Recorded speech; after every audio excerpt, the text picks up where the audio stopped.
مدینہ سے 30-35 میل دور شمال مشرق میں ایک ہرا بھرا نخلستان تھا۔ چھوٹی سی ایک جھیل کے کنارے کھجور کے پیڑوں کے جھنڈ اور صحرائی پودے تپتے ہوئے اس صحرا میں جنت کا سما پیدا کیے ہوئے تھے۔ یہ نخلستان ایک ریگزار میں یوں لگتا تھا جیسے دہکتے ہوئے انگاروں میں ایک پھول کھلا ہو۔ اس کے ارد گرد صحرا ایسا بھیانک تھا کہ مسافر ادھر سے گزرتے ہوئے گھبراتے تھے، اور اگر کوئی بھولا بھٹکا مسافر ادھر جا بھی نکلتا تو دور سے نخلستان کو دیکھ کر یقین نہیں کرتا تھا کہ یہ نخلستان ہے، بلکہ وہ اسے سراب سمجھتا تھا۔ نخلستان تو اس ریگزار میں بہت تھے، لیکن اس جیسا کوئی نہ تھا۔ اس کے اس طرف بھی خاصی اونچی پہاڑی تھی جدھر سے سورج طلوع ہوتا تھا، اور ایک پہاڑی ادھر بھی تھی جدھر سورج غروب ہوتا تھا۔ ان پہاڑیوں کی وجہ سے یہ نخلستان دن کا خاصا حصہ سورج کی جلا دینے والی گرمی سے محفوظ رہتا تھا۔ کھجور کے درختوں کے علاوہ جھکے درختوں کی 2-4 قسمیں اور بھی تھیں۔ جو ہی سورج غروب ہونے سے پہلے مغرب والی پہاڑی کے پیچھے چلا جاتا، اس نخلستان کی محدود سی دنیا ٹھنڈی ہونے لگتی تھی، اور غروب آفتاب کے بعد ایسی خنکی کہ آسمان تلے بیٹھنے والا ٹھٹرنے لگتا تھا۔ اس دل فریب نخلستان میں 5-6 خیمے نصب تھے، جن میں ایک چوکور اور بڑا تھا۔ اس کے 2 طرف دروازے اور دروازوں کے آگے ریشمی پردے لٹکے ہوئے تھے۔ خیمے کے اندر کسی شاہی محل کے کمرے کا گمان ہوتا تھا۔ فرش پر خیمے کی لمبائی اور چوڑائی جتنا ایرانی قالین بچھا ہوا تھا۔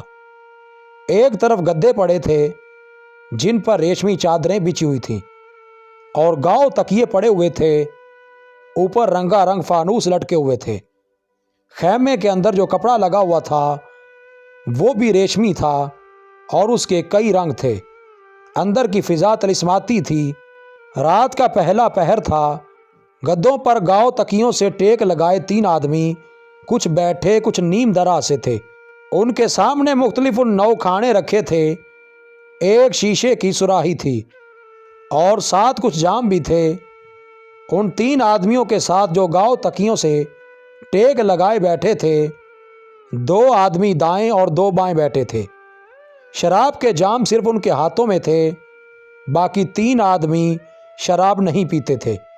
ان سب آدمیوں کے لباس بتاتے تھے کہ یہ عربی ہیں، اور مالدار عربی ہیں۔ وہ الف لیلا کی داستانوں کے کردار لگتے تھے، شاہی خاندان کے افراد۔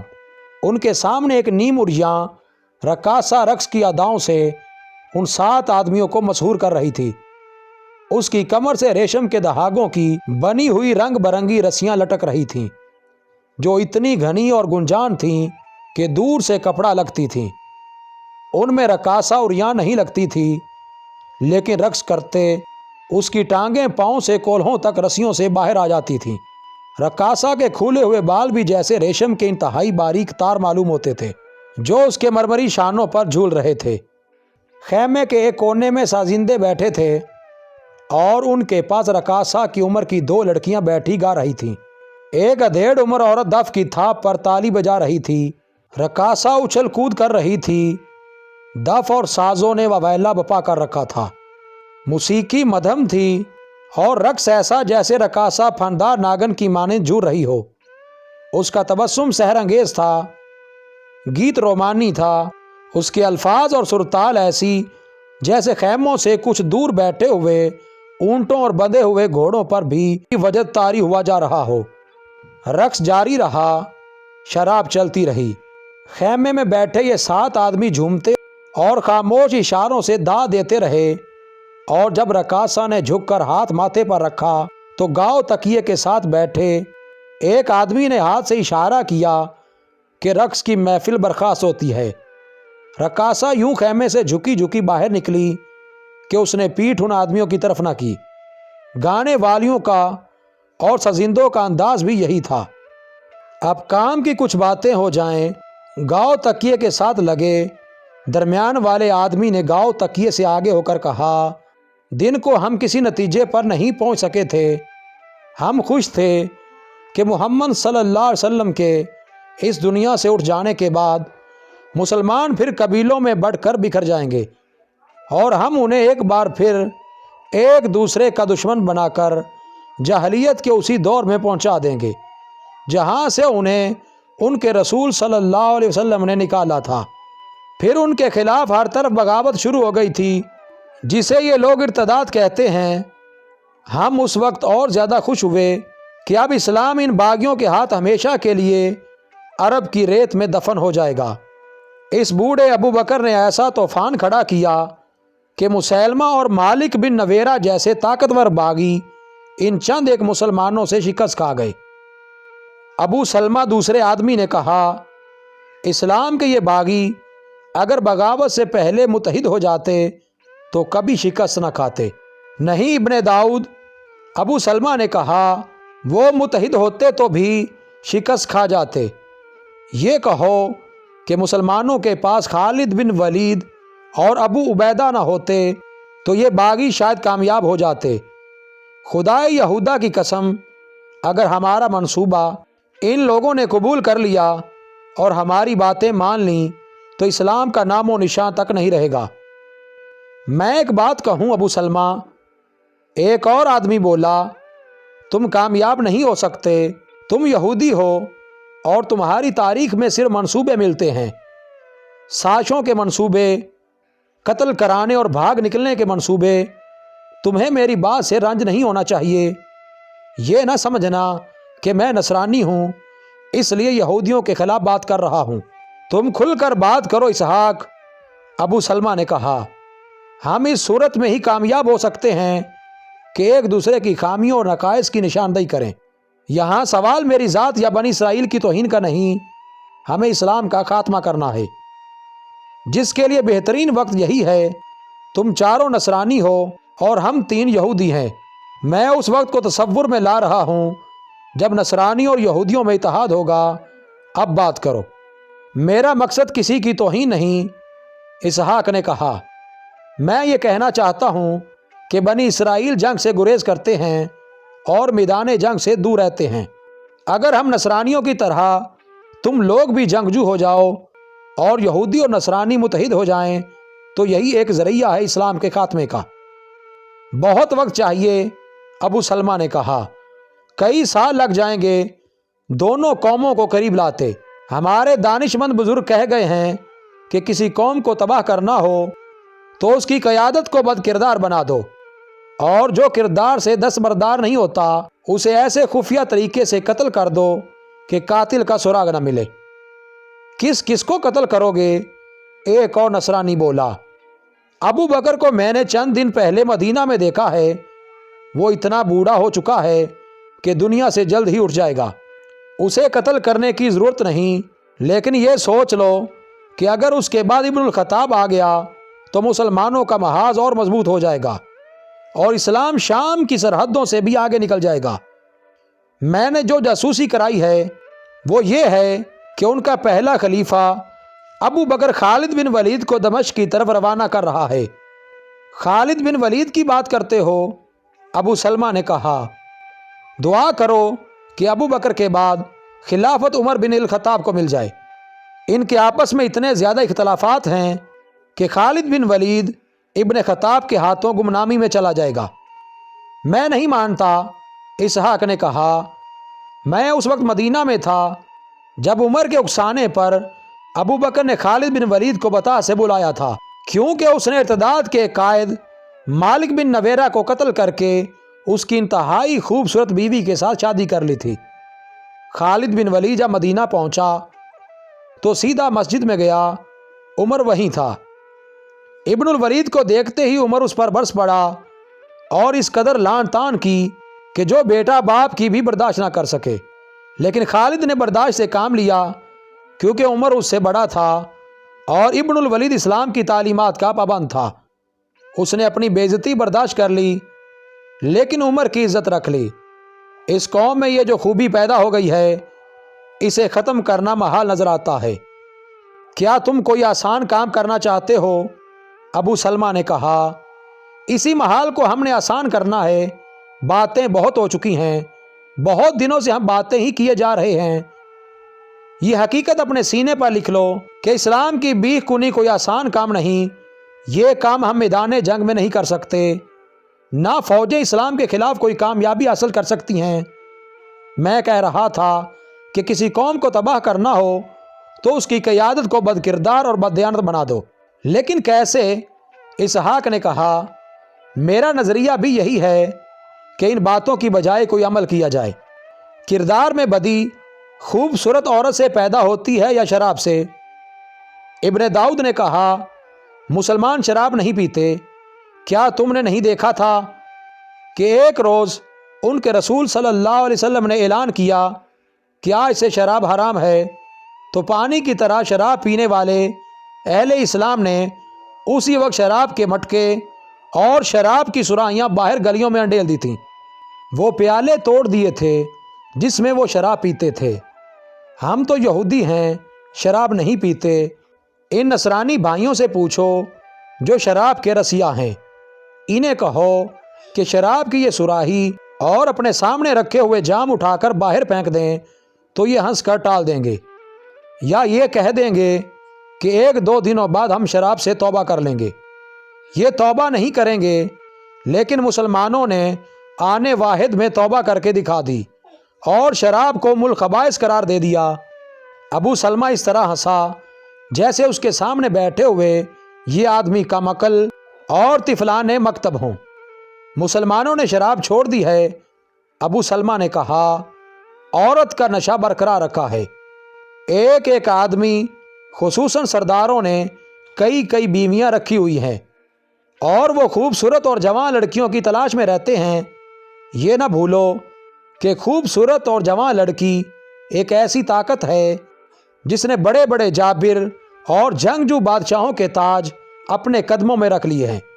ہم مرد کی اس کمزوری کو استعمال کریں گے، اور یہ بھی دماغ میں بٹھا لو کہ جو لذت بدی میں ہوتی ہے وہ نیکی میں نہیں ہوتی۔ مسلمان اپنے رسول صلی اللہ علیہ وسلم کے اس وعدے پر نیک اور پاک ہو گئے ہیں کہ اگلے جہان انہیں جنت میں داخل کیا جائے گا، جہاں حسن و جمال والی حوریں ملیں گی اور شہد سے میٹھی شراب ملے گی۔ ہم ان لوگوں کو دنیا میں جنت دکھا دیں گے۔ بات آپ کی ہی درست معلوم ہوتی ہے۔ ایک اور نصرانی نے کہا، لیکن مسلمانوں پر جنگ و جدل کا جنون طاری ہو چکا ہے۔ یوں پتہ چلتا ہے کہ جیسے ان کا کسی اور طرف دھیان ہی نہ ہو۔ کرنا ہے تو یوں کریں کہ یہودیوں نصرانیوں کو تیار کریں کہ وہ ظاہری طور پر اسلام قبول کر کے ان کی فوج میں شامل ہو جائیں اور میدان جنگ میں انہیں دھوکہ دیں اور ان کی شکست کا باعث بنیں۔ لیکن مجھے یہ کام کچھ آسان نظر نہیں آتا، کیونکہ ان مسلمانوں میں صرف جوش جہاد اور شوق شہادت ہی نہیں، بلکہ ان پر جہاد کا جنون طاری ہے۔ میدان جنگ میں اگر ان کا آدھے سے زیادہ لشکر مارا جائے تو باقی لشکر بھاگتا نہیں، بلکہ پہلے سے دگنی طاقت استعمال کر کے اپنے مرے ہوئے آدھے لشکر کی کمی پوری کر دیتا ہے۔ یہ کام بھی وقت طلب ہے، ابو سلمہ نے کہا۔ یہ بھی آگے چل کر کریں گے۔ یہ تو تم سب کو معلوم ہے کہ ہمارے کئی آدمی مسلمانوں میں نظریاتی تخریب کاری میں مصروف ہیں۔ مسلمان اپنے رسول صلی اللہ علیہ وسلم کی احادیث کے شیدائی ہوتے چلے جا رہے ہیں۔ انہیں کہیں سے پتہ چلتا ہے کہ محمد صلی اللہ علیہ وسلم نے یہ بات کہی تھی تو لوگ فوراً لکھ لیتے ہیں۔ بنی اسرائیل کے یہ آدمی جن کا میں ذکر کر رہا ہوں، مسلمانوں میں من گھڑت احادیث مشہور کر رہے ہیں اور لوگوں نے انہیں صحیح احادیث میں شامل کرنا شروع کر دیا ہے۔ ہم نے بنی اسرائیل کے کچھ پڑھے لکھے آدمیوں کو اس کام پر لگا دیا ہے کہ وہ قرآن کا مطالعہ کریں اور دور دراز کے مقامات پر جا کر مسجدوں کے امام بن جائیں اور مسلمانوں کے ذہنوں میں قرآن کی غلط تفسیریں ڈالیں۔ ہم یہ محاذ کبھی کا کھول چکے ہیں، اب ہم عورت کو استعمال کریں گے۔ تم جانتے ہو کہ ساتھ والے خیمے میں جو 3 لڑکیاں ہیں ہم انہیں تیار کر چکے ہیں۔ میں آج تمہیں یہی بتانا چاہتا تھا کہ یہ مہم فوراً شروع کرنی ہے۔ اس لڑکی کو ابن داؤد مسلمان کے روپ میں اپنے ساتھ لے جائے گا۔ ذرا ٹھہرو، میں اس لڑکی کو یہیں بلاتا ہوں، تم سب اس کے ساتھ باتیں کر کے مجھے یہ بتانا کہ یہ لڑکی یہ کام کر سکے گی یا نہیں۔ اور ہم نے اسے جو تربیت دی ہے وہ اس نے ذہن نشین کر لی ہے یا نہیں۔ فوراً بعد ایک لمبوترے قد اور بڑے ہی دلکش جسم والی لڑکی خیمے میں داخل ہوئی۔ اس کے نقش و نگار میں مسحور کن جاذبیت تھی اور اس کے چلنے کے انداز میں بھی جادو کا اثر تھا۔ بنت یامین، ابو سلمہ نے اس لڑکی سے کہا، اس وقت سے تم مسلمان ہو اور تمہارا نام یہی ہوگا، تم ایک مسلمان کی بیوی بننے جا رہی ہو۔ بنت یامین نے فوراً وہ چادر جو اس نے کندھوں پر پھیلا رکھی تھی دونوں ہاتھوں سے اٹھا کر اس سے اپنا سر ڈھانپ لیا اور پھر یہ چادر اس طرح لپیٹ لی کہ اس کا سینہ اور اوپر ناک تک کا جسم ڈھانپا گیا، صرف آنکھیں نظر آتی تھیں۔ پیشانی پر بھی اس نے چادر لے لی تھی اور پھر اس نے سر جھکا لیا۔ خیمے میں بیٹھے ہوئے ہر آدمی نے اس کے ساتھ کوئی نہ کوئی بات کی۔ لڑکی نے ہر سوال اور ہر بات کا موضوع جواب دیا اور جواب دینے کا انداز ایسا تھا جیسے وہ شرم و حیا سے مری جا رہی ہو۔ پھر اس سے سوال پوچھا گیا کہ ایک مسلمان کی بیوی بن کر وہ کیا کرے گی۔ اس نے جو تربیت حاصل کی تھی اس کے مطابق تفصیلی جواب دیا۔ میرے ساتھ زیادہ باتیں نہ کریں، بنت یامین نے کہا، آپ کے تمام سوالوں کے جواب میرے عمل سے ملیں گے جس کے لیے میں بالکل تیار ہوں۔ ابو سلمہ نے اسے اشارہ کیا کہ وہ چلی جائے۔ اس نے فوراً سر سے چادر اتاری اور پہلے کی طرح کندھوں پر پھیلا دی اور وہ اٹھ کر باہر چلی گئی۔ کیا خیال ہے؟ ابو سلمہ نے اپنے ساتھیوں سے پوچھا۔ باتوں کی حد تک لڑکی ہوشیار معلوم ہوتی ہے، اسحاق نے کہا۔ اس خیمے میں تو ہمیں اس نے مطمئن کر دیا ہے، دیکھنا یہ ہے کہ مسلمان کے خیمے میں جا کر یہ کیا کرے گی یا کیا کر سکے گی۔ اتنی حسین لڑکی کسی بھی مسلمان پر جادو کی طرح چھا سکتی ہے۔ ہمیں تمہاری ہر بات سے اتفاق ہے ابو سلمہ، ایک نصرانی نے کہا۔ ہمیں خوش فہمیوں میں مبتلا نہیں ہونا چاہیے۔ میں چاہتا ہوں کہ اپنے پچھلے ناکام تجربوں کو سامنے رکھیں۔ مسلمانوں کے خلاف ہماری ہر سازش ناکام ہوئی۔ مجھے خیبر کا معرکہ یاد ہے۔ مسلمانوں کی قیادت ان کے اپنے رسول صلی اللہ علیہ وسلم کے ہاتھ میں تھی اور مسلمانوں نے فتح حاصل کر لی تھی۔ بنی اسرائیل کی ایک عورت زینب بنت الحارث نے جو سلام بن شکم کی بیوی تھی محمد صلی اللہ علیہ وسلم کو قتل کرنے کا کتنا اچھا طریقہ آزمایا تھا۔ اس نصرانی نے غزوہ خیبر کے فوراً بعد کا واقعہ سنایا۔ اس یہودن نے رسول کریم صلی اللہ علیہ وسلم کے پاس جا کر عقیدت مندی کا اظہار والہانہ طریقے سے کیا اور عرض کی کہ وہ رسول اللہ صلی اللہ علیہ وسلم کو اپنے گھر کھانے پر مدعو کرنا چاہتی ہے۔ حضور اکرم صلی اللہ علیہ وسلم نے اس یہودن کی جذباتیت سے متاثر ہو کر دعوت قبول کر لی تھی اور اسی شام اس یہودن کے گھر چلے گئے۔ آپ صلی اللہ علیہ وسلم کے ساتھ بشر بن البارہ تھے۔ زینب بنت الحارث نے سالم دمبا بھونا تھا جو اس نے حضور صلی اللہ علیہ وسلم کے آگے رکھ کر پوچھا کہ آپ صلی اللہ علیہ وسلم کو دمبے کا کون سا حصہ پسند ہے۔ آپ نے دستی پسند فرمائی۔ زینب نے دستی کاٹ کر آپ کے آگے رکھ دی۔ بشر بن البارہ نے ایک بوٹی کاٹ کر منہ میں ڈال لی اور چبانے لگے۔ رسول کریم صلی اللہ علیہ وسلم نے ایک بوٹی کاٹی اور منہ میں ڈالتے ہی اگل ڈالی۔ فرمایا، ابن البارہ، اس گوشت میں زہر ملا ہوا ہے۔ بشر بن البارہ بوٹی چبا رہے تھے جو انہوں نے اگل تو دی لیکن زہر لعاب دہن کے ساتھ حلق میں اتر چکا تھا۔ اے یہودن، حضور صلی اللہ علیہ وسلم نے بنت الحارث سے فرمایا، خدا کی قسم تو نے اس گوشت میں زہر ملایا ہوا ہے۔ آپ صلی اللہ علیہ وسلم غصے سے اٹھے تو یہودن نے فوراً تسلیم کر لیا کہ اس نے گوشت میں سریع الاثر زہر ملا رکھا ہے۔ اے محمد، زینب بنت الحارث نے بڑی دلیری سے کہا، خدا یہودا کی قسم یہ میرا فرض تھا جو میں نے ادا کیا۔ آج میں ناکام ہو گئی تو کل کوئی اور کامیاب ہو جائے گا۔ بشر بن البارہ اپنے حلق پر ہاتھ رکھ کر اٹھے اور چکرا کر گر پڑے۔ زہر اتنا تیز تھا کہ اس نے بشر کو پھر اٹھنے نہ دیا۔ وہ زہر کی تلخی سے تڑپے اور فوت ہو گئے۔ رسول اللہ صلی اللہ علیہ وسلم نے زینب بنت الحارث اور اس کے خاوند کے قتل کا حکم دیا، اور خیبر کے یہودیوں کے ساتھ آپ صلی اللہ علیہ وسلم نے جو مشفقانہ رویہ اختیار کیا تھا وہ منسوخ فرمایا، اور حکم دیا کہ یہودیوں پر اعتماد نہ کیا جائے اور ان کے ہر قول و فعل پر نظر رکھی جائے۔ مورخ ابن اسحاق لکھتے ہیں، مروان بن عثمان نے مجھے بتایا تھا کہ رسول اللہ صلی اللہ علیہ وسلم آخری مرض میں مبتلا تھے۔ آپ نے وفات سے 2-3 روز پہلے ام بشر البارہ سے جب وہ آپ صلی اللہ علیہ وسلم کے پاس بیٹھی تھی فرمایا تھا، ام بشر، میں آج بھی اپنے جسم میں اس زہر کا اثر محسوس کر رہا ہوں جو اس یہودی نے گوشت میں ملایا تھا۔ میں نے گوشت چبایا نہیں، اگل دیا تھا، مگر زہر کا اثر آج تک موجود ہے۔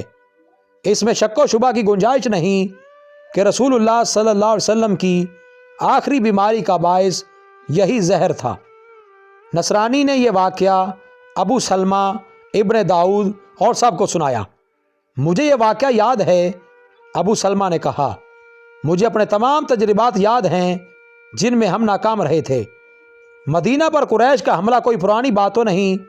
مسلمانوں نے مدینہ کے ارد گرد خندق کھود ڈالی تھی۔ بنی اسرائیل مدینہ میں تھے۔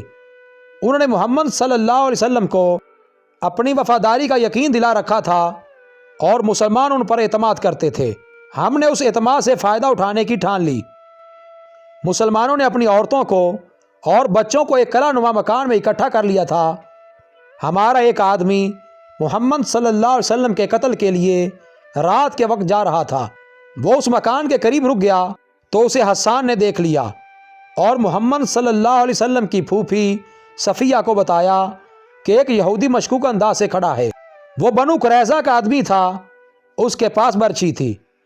صفیہ ایک ڈنڈا لے کر باہر نکلیں اور عقب سے اس آدمی کے قریب جا کر للکارا۔ ہمارے آدمی نے گھوم کر دیکھا اور صفیہ پر وار کرنے کے لیے برچھی تانی، مگر صفیہ نے فوراً اس کے سر پر ڈنڈا مارا اور وہ گر گیا۔ صفیہ نے ڈنڈے کی ضربوں سے اس کی کھوپڑی کچل ڈالی۔ ہم نے تو اس مسلمانوں پر جو مدینہ میں خندق کے اندر کی طرف رات کو سوئے یا بیٹھے ہوئے تھے حملہ کرنے کی بھی کوشش کی، لیکن اس آدمی کے قتل سے یہ راز کھل گیا کہ ہماری نیت ٹھیک نہیں۔ اس کا نتیجہ یہ ہوا کہ محمد صلی اللہ علیہ وسلم کے حکم سے یہودیوں کو قتل کر دیا گیا۔ نیکسٹ پارٹس دیکھنے کے لیے ہمارے چینل سے ٹچ رہیے، اور جو دوست چینل پر نیو ہیں وہ چینل کو سبسکرائب کر کے ساتھ لگے بیل آئیکن کو لازمی پریس کریں تاکہ ہماری ہر آنے والی نئی ویڈیو کی اپڈیٹ آپ کو سب سے پہلے مل سکے۔